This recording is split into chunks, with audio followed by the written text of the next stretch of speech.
किस्सा घर में स्वागत है एक बार फिर से। मैं हूँ सीमा और संतोष की कहानी में डार्क हॉर्स में आगे क्या होता है, यूपीएससी की मंजिल पे, इस रास्ते पे वो कितना आगे बढ़ा है, कैसे उस मंजिल के करीब जाएगा, क्या क्या अनुभव उसे होते हैं। तो चलिए फिर से एक नए अध्याय की शुरुआत करते हूँ। पीटी के तनाव से मुक्त होने के बाद सभी हल्का महसूस कर रहे थे।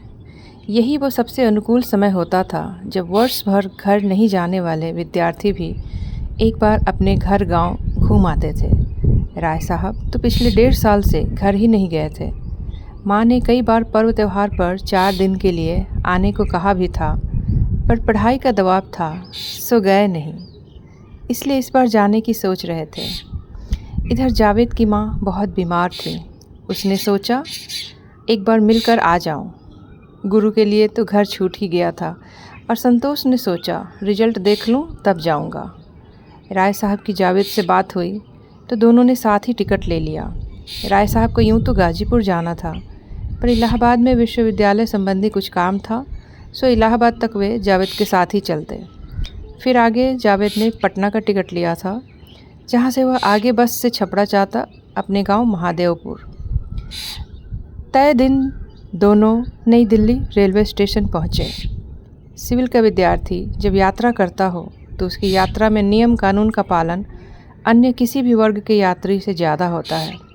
स्टेशन पर गाड़ी किस प्लेटफॉर्म पर आएगी, यह पूछने के लिए भी राय साहब पूछताछ काउंटर वाली लंबी कतार में खड़े हो गए। सामने पड़े बोर्डों में ट्रेनों के नाम के साथ उनकी जानकारी प्रदर्शित हो रही थी, पर राय साहब ने पिछले महीने ही रेलवे कुव्यवस्था पर एक लंबा आलेख जनसत्ता अखबार में पढ़ा था, जिसमें यह भी लिखा गया था कि रेलवे के द्वारा बोर्डों पर अक्सर सही जानकारियां प्रदर्शित नहीं होती हैं। यही सोचकर राय साहब सीधे पूछने की खातिर लाइन में लग गए थे, जबकि दूसरे लोग कुली से पूछकर रेल के समय और प्लेटफॉर्म का अपडेट लेकर वहां पहुंच जा रहे थे। आधे घंटे में जब पूछने का नंबर आया तो बताने वाले ने कहा, सामने बोर्ड में देख लो, अपडेट कर दिया है। तब तक भीड़ ने पीछे से धकेल कर साइड कर दिया। राय साहब तो बैग लिए बोर्ड देखने लगे, पर साथ खड़े जावेद ने उनकी इस बुद्धिमत्ता पर सर पकड़ लिया। चलिए, कभी कभार ऐसा होता है राय साहब, चलिए लाइन का मज़ा तो लिए।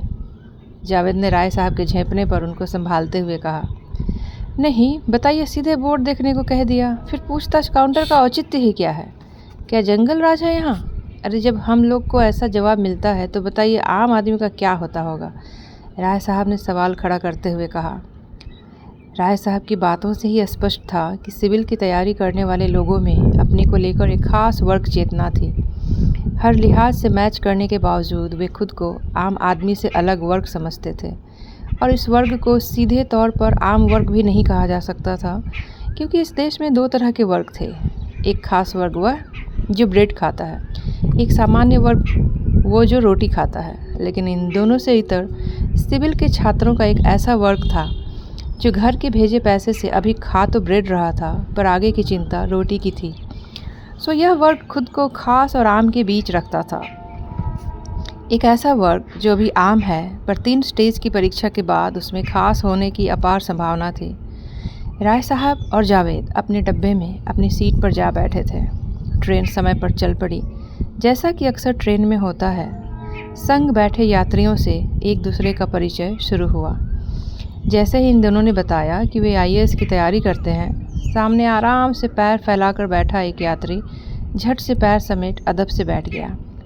सामने ही बैठे एक बुजुर्ग ने तुरंत अपना चश्मा निकाला और दोनों को खूब गौर से देखने लगे। बगल में एक औरत जिसका बच्चा चिप्स के लिए रो रहा था, उसने उसका मुंह दाब के उसे चुप करा दिया और इन दोनों को देखने लगी। यही तो वो बात थी जो हर फील्ड और हर उम्र के पढ़े लिखे युवाओं को एक बार आईएएस की तैयारी के लिए आकर्षित करती थी। आईएएस की तैयारी करना भर इस समाज के लिए एक भारी भरकम स्टेटस था। मतलब कि देश के किसी भी पढ़े लिखे युवा के लिए बेरोजगार रहते हुए भी एक रुतबे, सम्मान और संभावनाओं के साथ जीने की भारत में यह एकमात्र और अधिकतम फलदायी क्षेत्र है। यहाँ तैयारी के नाम पर कोई भी सम्मान पूर्वक अपने 7-8 साल निकाल सकता था। ट्रेन हो या बस, ऑफिस हो या सड़क, दुकान हो या चौराहा, हर जगह आईएएस की तैयारी करने वाले के लिए एक श्रद्धा और सम्मान का भाव आपको आसानी से देखने को मिल सकता था। फ्री फोकट में बिना कुछ किए इतनी बेमतलब की इज्जत कुछ और करके तो नहीं मिल सकती थी। राय साहब और जावेद का वहाँ का माहौल एकदम टाइट हो गया था। अपनी देश विदेश की भारी भरकम जानकारी वाली बातों से उन्होंने स्लीपर क्लास के स्टैंडर्ड को फर्स्ट क्लास एसी के लेवल तक पहुँचा दिया था। हर कोई आईएएस की तैयारी, लगने वाले समय, मेहनत और नौकरी मिलने के बाद मिलने वाली सुविधा के बारे में पूछ रहा था। सामने वाले बुजुर्ग ने अपने पोते के लिए तैयारी कैसे कराएं की सलाह मांगी। बगल का एक आदमी तो कुछ पूछने का साहस ही जुटा रहा था अभी। एक ने आईएएस के वेतन के बारे में पूछा। राय साहब ने तो 100 कदम आगे जाकर यह भी बताया कि एक ज़िले के जिलाधिकारी के रूप में उनकी क्या क्या कार्य योजना है। यही सब चलते चलते इलाहाबाद आने वाला था।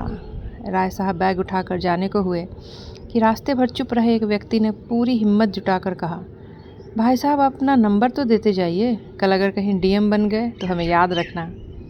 इसमें कौन सी बात है भाई, आप बेहिचक फ़ोन कर लेना या सीधे ऑफिस आ जाना, मैं पहचान लूँगा। वैसे आप नंबर ले लीजिए। राय साहब ने जन कल्याण को समर्पित एक ज़मीन से जुड़े अधिकारी की तरह कहा। फिर जावेद उठकर राय साहब से गले मिला। बाकी के लोग इस तरह स्लीपर क्लास में दो भविष्य के आईएएस को गले मिलता देख रोमांचित हो रहे थे। एक आदमी ने झट मोबाइल निकालकर तस्वीर खींच ली और वहीं के वहीं उसको अपना वॉलपेपर बना लिया। अब ट्रेन स्टेशन पर लग चुकी थी। राय साहब दौड़कर बाहर कूदे और ट्रेन पटना के लिए आगे बढ़ गई। इलाहाबाद में काम निपटाकर दूसरे दिन राय साहब जिला गाजीपुर, गांव धरपटिया अपने घर पहुंच चुके थे, पूरे 1.5 साल बाद। इतने दिनों में उनके व्यक्तित्व में काफ़ी परिवर्तन आ चुका था। मूंछ खुद साफ करा दी थी और सिर के बाल खुद साफ होने की हालत में थे। पेट निकल गया था, आंखें पाताल में घुसी जा रही थी। गांव के बस स्टॉप पर जब उतरकर घर की तरफ बढ़े तो रास्ते में कई लोगों ने उन्हें पहचाना ही नहीं।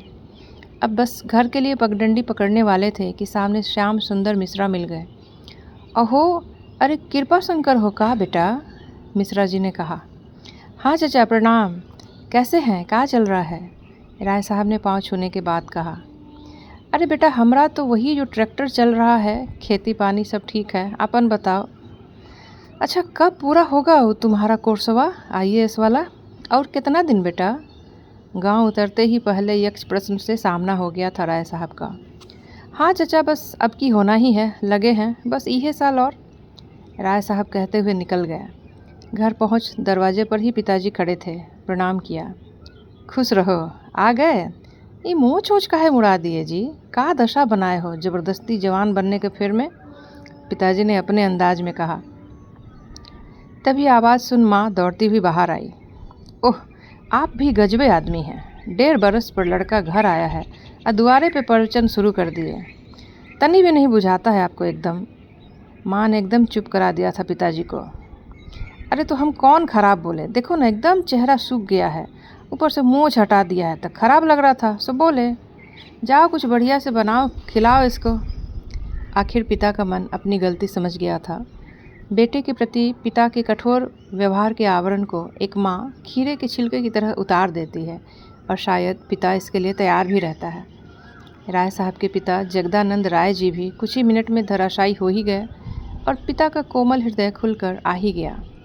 सुनो अभी 10 दिन बढ़िया से खाओ पियो, छोड़ो एकदम पढ़ाई का चिंता, देख नहीं रहे हो बाप की उम्र का दिखने लगे हो अभी ये इसी उम्र में, बोलकर जगदानंद जी बाहर किसी काम से निकल गए।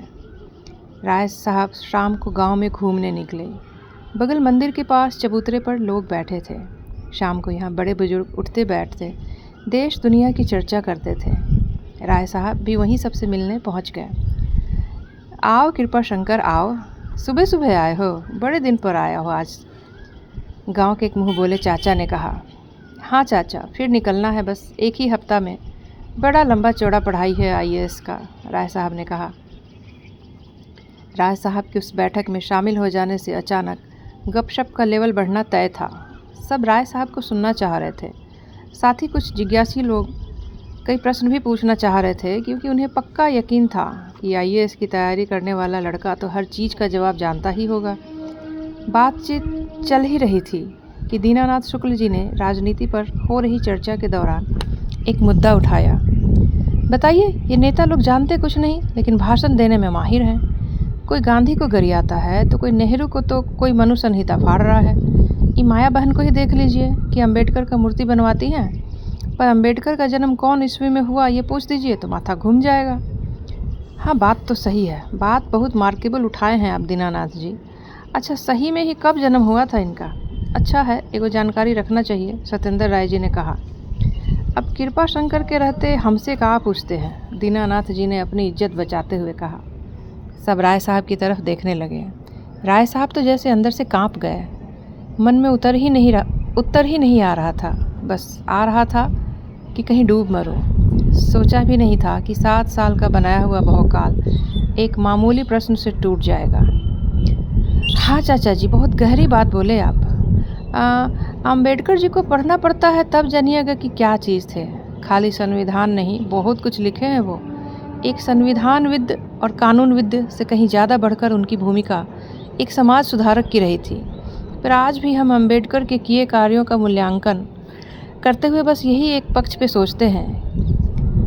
ज़रूरत है अंबेडकर के सर्वपक्षीय मूल्यांकन की, उनकी प्रगतिशीलता के विचारों को लोगों तक पहुंचाने की। राय साहब पूरे रफ्तार में बोले जा रहे थे। तभी सत्येंद्र राय जी ने टोकते हुए कहा, हाँ बेटा, उनका जन्म का ईस्विया तनी देखिए ना, एकदम से स्लिप कर गया है। सब राय साहब की इस बात पर कन्विंस होने को थे, पर जिज्ञासा तो जिज्ञासा है। सत्येंद्र ने आखिर पूछ ही लिया, अच्छा कृपा बेटा, इन नेहरू के पहले मरे थे कि बाद में? मृत्यु कब हुआ था इनका? आपको बताएं सत्येंद्र चाचा कि एक एक आदमी के काम और योगदान पर इतना इतना पढ़ना पड़ता है ना आईएएस में कि उनके जन्म और मरण का तो ध्यान ही नहीं रहता हम लोगों को। वैसे भी ये सब आदमी कभी मरता थोड़े है, युगों युगों तक जिंदा रहता है। हमारे विचारों में जिंदा है अंबेडकर, हमारे संस्कारों में जिंदा है अंबेडकर, हमारे संविधान के रूप में हमारे मार्गदर्शक की तरह आज भी जिंदा है अंबेडकर।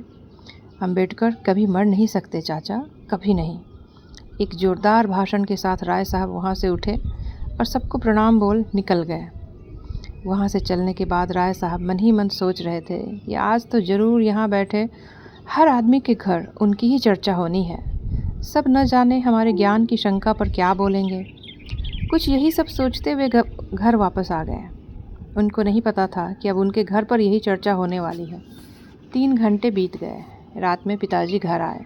आते ही सबसे पहले बेटे से खाना के बारे में पूछा। असल में वे नहीं चाहते थे कि सब कुछ होने के बाद बेटा रात को भूखे सोए। माँ ने बताया, हाँ खा लिया है।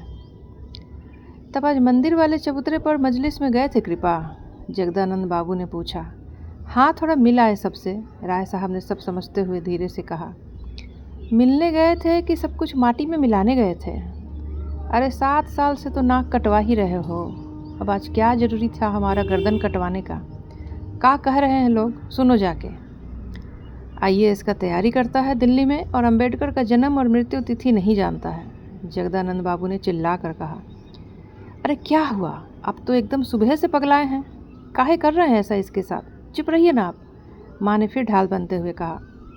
चुप रहिए आप, बोलने दीजिए हमको। अरे क्या पढ़ रहा है, क्या हो रहा है? बाप बनने का उम्र हो गया और अभी तक बाप का सहारा नहीं छूटा है इनका। ये आईएएस का पढ़ाई करता है, ठीक है, नौकरी भाग्य का भी चीज़ है, लेकिन तो जानकारी भी तो होना चाहिए ना वो लेवल का। इसको अंबेडकर के जन्म का तिथि नहीं पता है? बोलिए। जगदानंद बाबू बोले जा रहे थे। अच्छा, भगवान नहीं था अंबेडकर कि उनका तिथि नहीं पता है तब बड़का भारी जुल्म हो गया। इतना चीज़ पढ़ता है, एगो बात नहीं याद रहा तो क्या हो गया? माँ बोली। जाके देखिए ना क्या हो गया। सिपाही भर्ती वालों को भी ये सब पता होता है और ये एसपी बनेंगे साले। दीनानाथ कह रहा था कि सब लोग हंस रहे थे कि जगदानंद का रुपया लुटा रहा है इनका बेटा। जगदानंद बाबू ने पहले से थोड़े धीमे स्वर में कहा। बाप रे, आप भी घर उजाड़न दीनानाथवा के बात में लगे हैं। उसका अपना बेटा क्या किया? थाना में सिपाही है, दारू पीता है, 10 तरह के कुकर्म करता है।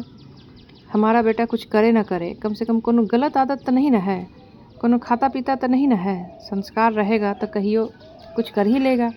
आपके हड़बड़ाने से थोड़ी जान दे दे कोई। माँ ने पिता को कम, खुद को ज़्यादा दिलासा देते हुए कहा। राय साहब बस खटिया पर सिर गोते हुए बैठे हुए थे। वे बस इस सुनामी के गुजर जाने का इंतजार कर रहे थे कि तभी जगदानंद बाबू ने एक बिजली माथे पर गिराते हुए कहा। देखो बेटा, अब बहुत हो गया।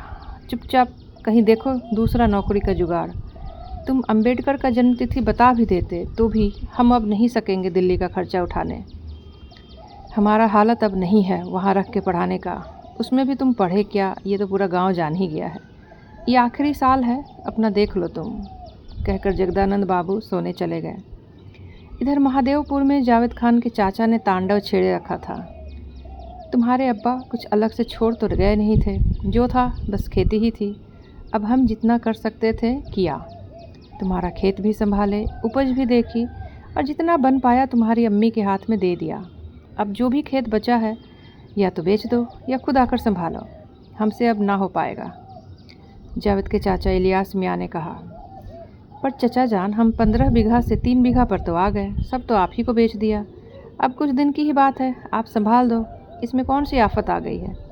अम्मी बीमार है इसलिए थोड़े ज़्यादा पैसे मांग रहा हूँ, अगली उपज में आप हिसाब बराबर कर लेना, जावेद ने भरे गले से कहा। अरे कैसा हिसाब, वाह, 4 लकीरें पढ़ ली, थोड़ी तालीम ले ली तो इस तरह बदजुबानी पर उतर आए हो। हमने तुम्हारी अम्मी के इलाज और दवा में न जाने कितने खर्च कर दिए, पर आज तक उसका हिसाब नहीं किया। अब बताओ कहाँ से होता ये सब, अगर हम हर बात का हिसाब करते तो। अल्लाह जानता है हमने कितना किया, कोई खैरात तो बट नहीं रही थी यहाँ पे, इलियास मियाँ ने हाथ मुँह चमकाते हुए कहा। चचा जान, थोड़ा सब्र कर लो, इस बार इम्तिहान दिया है, नतीजे आए तो सब वसूल कर दूंगा, कर्ज का कहर लेकर नहीं मरूंगा। चलो 1 बीघे की कीमत लगा दो, कल पैसे दे देना, जावेद कहकर जाने लगा। जावेद बीपीएससी की मुख्य परीक्षा पास कर अपने साक्षात्कार के परिणाम की प्रतीक्षा में था। देख लेता हूँ ये नतीजा भी, दर्जी का बेटा हाकिम बनेगा, पूरा महादेवपुर ही देख रहा है तुम्हारा इम्तिहान, कहकर इलियास मियाँ बरामदे से बाहर चले गए। इलियास मियाँ से बहस के बाद जावेद की माँ के पास आ गया। जावेद की मजबूरी का फ़ायदा उठाकर इलियास मियाँ ने उनकी सारी ज़मीनें औने पौने दाम देकर खरीद ली थी। आज भी माँ के इलाज के लिए 1 बीघे का सौदा कराया था जावेद। अब उसके सपने और महादेवपुर के बीच केवल 2 बीघे का फासला था।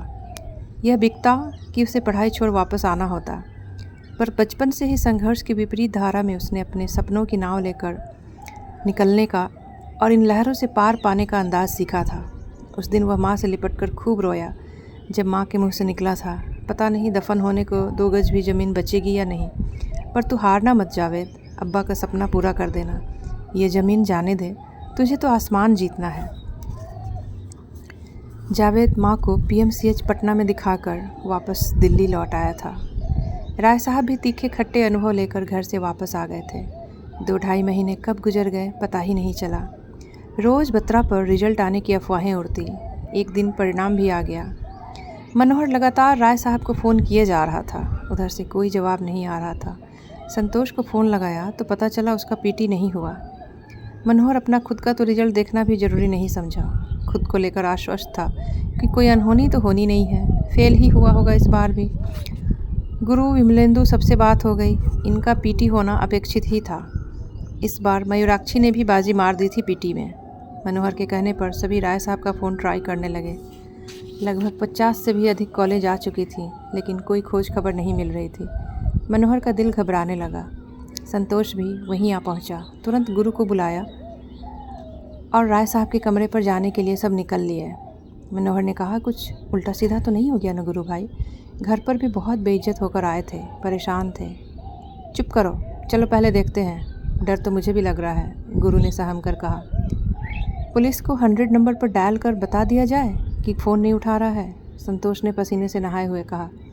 अरे नहीं भाई, पहले चलकर हालात तो जाने, हो सकता है फ़ोन गिर गया हो, गुरु ने कहा। फ़ोन गिरता तो कोई उठाकर ऑफ़ कर देता, इतना रिंग हो रहा है पर ऑफ़ भी तो नहीं हो रहा है, मनोहर ने कहा। राय साहब ऐसा तो नहीं करेंगे, उन्हें लड़ना चाहिए था परिस्थितियों से, आईएएस ये सब कुछ थोड़े था, संतोष ने संदेह को लगभग सत्य पुष्ट करते हुए कहा। होनी अनहोनी की बातें करते हुए तीनों दौड़ते हुए राय साहब के फ्लैट पहुंच चुके थे। सीढ़ियों पर चढ़ते हुए तीनों के पाँव काँप रहे थे। ऊपर पहुँचे तो दरवाज़ा सटा हुआ था। अब तीनों में से किसी की हिम्मत ही नहीं बंध पा रही थी कि दरवाज़ा कौन खोले। बड़ी दिलेरी और डर के साथ ज्यों ही गुरु ने दरवाज़ा खोला, देखा एफएम पर एक निर्गुण बज रहा था। ये दुनिया पित्तल दी, ये दुनिया पित्तल दी। राय साहब नीचे चटाई पर आंखें मूंद नंग धड़ंग केवल एक आसमानी रंग का जांघिया पहने घोलते हुए थे। जांघिया के ऊपर उगाया सफ़ेद सफ़ेद धब्बा ऐसा लग रहा था जैसा भीमबेटका का भित्ति चित्र हो। गुरु ने आगे उनके ऊपर तौलिया रखा और मनोहर दौड़कर उनसे लिपट कर रोने लगा। वह अभी तक कन्फर्म नहीं था कि राय साहब जिंदा ही हैं। राय साहब एकदम से अचकचा कर उठे और डर से गए। फिर तीनों को देखा। उनके साथ ऐसा कभी नहीं हुआ था कि वे सोए हों और कोई उनसे लिपट कर रोने लगे। वो भी ये दृश्य देखकर मनोहर से लिपट कर रोने लगे। उन्हें पता नहीं चला था कि मनोहर क्यों रो रहा है, पर मनोहर समझ गया कि राय साहब का पीटी नहीं हुआ है। राय साहब पहली बार एक साथ 3 बियर की बोतल गटक कर सो गए थे, इसलिए उनको अभी भी बहुत कुछ ज़्यादा समझ नहीं आ रहा था। संतोष किचन से नींबू लाया, उनको चटाया गया। थोड़ी देर बाद उनको पूरी तरह से होश आया। गुरु भाई, हम बर्बाद हो गए। ये हमारा लास्ट अटेम्प्ट था। हमारा नहीं हुआ पीटी, सब खत्म। अब पीसीएस का सहारा है, पढ़ाई का तरीका बदलना होगा, राय साहब ने आंसू बहाते हुए कहा। गुरु ने मुंह पोंछने के लिए गमछा दिया। आप पढ़ाई का तरीका बाद में बदलना, जांघिया बदलिए पहले, साला यूपीएससी के सिलेबस से ज़्यादा पुराना हो गया है, गुरु ने कहा। गुरु ने यह कहते कहते माहौल को हंसने हंसाने वाला कर दिया। राय साहब बताने लगे कि उन्हें सोच रखा था कि पीटी होने के बाद जांघिया, गंजी और एक तौलिया खरीदेंगे, पर अब सारा प्लान खटाई में पड़ गया। राय साहब का भी घर फ़ोन करना बाकी था। पिताजी को क्या कहें? यही निर्गुण वाला गाना सुना दीजिए पिताजी को, ये दुनिया पित्तल दी, ये दुनिया पित्तल दी, और कहते हुए सब ठहाका मारकर हंस पड़े। उस दिन सब अपने कमरे पर लौट आए। दिन भर तो राय साहब के चक्कर में निकल गया था। रात संतोष जब अपने कमरे पर अकेला था तब उसे महसूस हुआ कि पीटी वह फेल हो चुका है। उसे रह रह कर राय साहब के कहे ये शब्द याद आ रहे थे, ये हमारा लास्ट अटेम्प्ट था, सब खत्म, हमारा नहीं हुआ पीटी। सोचकर थर्रा गया संतोष। घर में उम्मीदों का डैम बांध कर आया था, डूब गया तो यह सब डूब जाएगा। यह राय साहब जैसे धुरंधर चूक गए, कैसे करेगा इतना सब वो? संतोष बालकनी में आया, कुछ देर टहला, फिर अंदर चला गया। सोचने लगा एक दिन हमारा भी अटेम्प्ट ख़त्म न हो जाए। इतना सोचना था कि वह फूट फूट कर रोने लगा। घंटों रोता रहा। याद आ रहे पिता के शब्द और माँ के दुलार भरे बोल उसके कान फाड़ रहे थे। उसने हाथ कान पर रख लिया, दीवार से टिका रात भर पड़ा रहा। सुबह सबसे पहले पिता को फ़ोन लगाया। विनायक बाबू अभी स्नान के लिए जा रहे थे। बेटे की कॉल आती देख बाल्टी रख फ़ोन उठाया। हेलो बेटा, बोलो कैसे हो? हेलो संतोष, विनायक बाबू बोले जा रहे थे। लगभग 30 सेकंड तक चुप रहने के बाद उधर से जवाब आया। पापा, वो रिजल्ट आ गया पीटी का, हमारा नहीं हुआ इस बार, बोलकर संतोष फूट फूट कर रोने लगा। अरे तो इसमें रोने का क्या है? अरे चुप पागल, देखिए, अरे बेवकूफ़, अरे चुप, अरे कहाँ है इसकी माँ? देखो भाई, समझाओ इसको, अगली बार हो जाएगा। बेटा रो मत, फिर पढ़ो मेहनत से, ज़रूर होगा। विनायक बाबू ने पहले तो बेटे के इस तरह रोने से असहज होने के बाद ढांढस बंधाते हुए कहा। विनायक बाबू को फ़ोन पर बात करते देख पत्नी कमला देवी दौड़ कर आई और उनके हाथों से फ़ोन लिया। बेटा चिंता नहीं करना है, भगवान परीक्षा लेते हैं, अगला साल तो होबे करेगा। तुम वहीं रहो, मेहनत से पढ़ो, एकदम तनिको मत सोचो कि ये बार क्या हुआ। अरे एक बार में कौन बना है कलेक्टर, थोड़ा समय लगबे करता है। पापा हैं तुम्हारे साथ, रोना मत बेटा, नहीं तो हम दोनों मर जाएंगे। कमला देवी की आंखों से भी पानी झरझर गिरने लगा। फिर विनायक बाबू ने फ़ोन लेकर संतोष को समझाकर फ़ोन रखा और पत्नी को देख वहीं कुर्सी पर खुद भी चुपचाप बैठ गए। उस दिन दोपहर में संतोष को एक बार फिर से गुरु के कमरे पर पहुंचा। हमारे जैसा लड़का का क्या होगा गुरु भाई, एकदम बेवकूफ़ बन गए हैं, संतोष ने पहुंचते ही कहा। परेशान क्यों हो इतना, पहला ही तो चांस था, पहले चांस में विमलेंदु का भी नहीं हुआ था, अभी देखो अंतिम चांस में मयूराक्षी का हो गया पीटी, इतना अकबका काहे गए हो? गुरु ने एक औपचारिक सांत्वना देते हुए कहा। सिविल सेवा की तैयारी करने वालों से ज़्यादा भयंकर आशावादी मानव संसार में कहीं और मिलना मुश्किल था। उसमें भी मुखर्जी नंबर मुखर्जी नगर नंबर 1 पर था। बार बार फेल होने पर भी लोग एक दूसरे को लगातार सांत्वना देकर वहाँ रहने लायक बना ही लेते थे। यहाँ किसी को उम्मीद बंधाने या मोटिवेट करने के लिए किसी महापुरुष की जीवनी या कोई अमृत वचन सुनाने की ज़रूरत ही नहीं पड़ती थी, बल्कि मुखर्जी नगर के खुद के इतिहास में ऐसे लोगों के किस्से पड़े रहते थे जिनको सुन अभ्यर्थी पुनः लड़ने के उत्साह से भर जाता था। बताइए गुरु भाई, हम साला क्या किए यहाँ साल भर? अपना विषय छोड़ मनमोहिनी का विषय पकड़ लिए, कोचिंग साला चरवाहा विद्यालय में ले गए। संतोष बड़बड़ाए जा रहा था। गुरु उसकी बातों को सुनकर बस मुस्कुरा रहा था। गुरु जानता था कि संतोष ने शुरू में ही रास्ता टेढ़ा मेढ़ा चुन लिया था। अच्छा ये बताओ, तुम पढ़ कर आए थे इतिहास और यहाँ आकर ले लिए लोक प्रशासन, परीक्षा उसी से दिए, ये गलती कौन भुगतेगा? गुरु ने कड़ी आवाज़ में कहा। गुरु भाई पैर पकड़ते हैं, एक बार हेल्प कर दीजिए, हमारी पढ़ाई पटरी पर ला दीजिए। हमारे पापा अब बर्दाश्त नहीं कर पाएंगे अगर हम कुछ ना कर पाए जल्दी तो। चलो पहले विषय बदलो, अपने पढ़े विषय ही रखो और मैं तुम्हें इतिहास के लिए श्यामल सर के पास भेज रहा हूँ, हिंदी के लिए हर्षवर्धन सर। चुपचाप जाके यहाँ एडमिशन ले लो, गुरु ने कहा। गुरु भाई अब फिर से 2 कोचिंग का पैसा कहाँ से लाएंगे हम? मेरे बाप, हम करेंगे ना जुगाड़, सब पैसे के लिए ही भूखा नहीं है। ऐसे भी टीचर हैं जो विद्यार्थी को विद्यार्थी समझ कर पढ़ाते हैं, पैसा बजाने का चेक समझ कर नहीं, गुरु ने दिलासा देते हुए कहा। संतोष गुरु से लिपट गया था। वह एकदम असहाय सा फील कर रहा था। वह अचानक रिजल्ट के बाद पागल सा हो गया था। संतोष सुबह उठकर गुरु के जगने से पहले ही उसके कमरे पर डेरा डाल बैठा। तैयार हो गुरु उसे लेकर बतरा पहुंचा। गुरु ने श्यामल सर को फ़ोन लगाया। प्रणाम सर। सर एक एडमिशन के लिए मिलना चाहता था, अपना मित्र है, गुरु ने फ़ोन पर कहा। सीधे क्लास में भेज दो, इसके अलावा कोई और बात हो तो बताओ। भला एडमिशन के लिए भी क्या मिलना है गुरु, इतने दिन हो गए, कहाँ हो तुम? श्यामल बाबू ने कहा। वहाँ से सीधे दोनों श्यामल सर की कोचिंग गए। श्यामल सर इतिहास के शिक्षक थे। वह मुखर्जी नगर के बाज़ार के लिए अनफिट पर विद्यार्थियों के लिए बिल्कुल फिट आने वाले शिक्षक थे। उनसे मिलकर संतोष को गांव के मास्टर साहब याद आ गए जो महीनों तक पढ़ाते थे और शायद ही कभी किसी विद्यार्थी को पता चलने देते थे कि ट्यूशन पढ़ने के लिए भी फ़ीस लगती है। श्यामल सर के लिए पैसा और जुनून 2 अलग चीज़ें थीं। उन्हें पढ़ाने का जुनून था। गुरु ने श्यामल सर से संतोष की सारी बातें बताई और सर ने सीधे क्लास करने की स्वीकृति दे दी। तय हुआ कि फ़ीस पर कोई बात नहीं होगी, संतोष जितना जमा कर पाए उतना ही दे। संतोष श्यामल सर के पाँव पर गिरने को झुका कि श्यामल सर ने उसे उठाकर गले लगाया और कहा, अब की बार नहीं चूकने दूंगा, मेरे साथ साथ मेहनत करना, बस ठीक है ना? फिर गुरु ने हिंदी साहित्य के लिए हर्षवर्धन चौहान सर से बात की। गुरु उनका शिष्य रहा था। संतोष की आप बीती सुनकर उनसे अनुरोध कर वहाँ भी फीस की रकम आधी करवा दी। हर्षवर्धन सर अपने खुले विचारों और उदार दिल के लिए जाने जाते थे। उन्होंने संतोष से कहा, भाई हमारे यहाँ और भी विषय पढ़ाए जाते हैं और रिसेप्शन पर एक स्मार्ट लड़की भी बैठती है। अब इस बार उसकी बातें सुन विषय मत बदल लेना, नहीं तो आगे मैं कुछ नहीं कर पाऊँगा। फ़ीस भी पूरी ले लूँगा तब। सुनते ही गुरु और संतोष ठहाका लगाकर हंसे। दोनों जगह बात हो जाने के बाद संतोष काफ़ी हद तक तनाव से निकल गया था।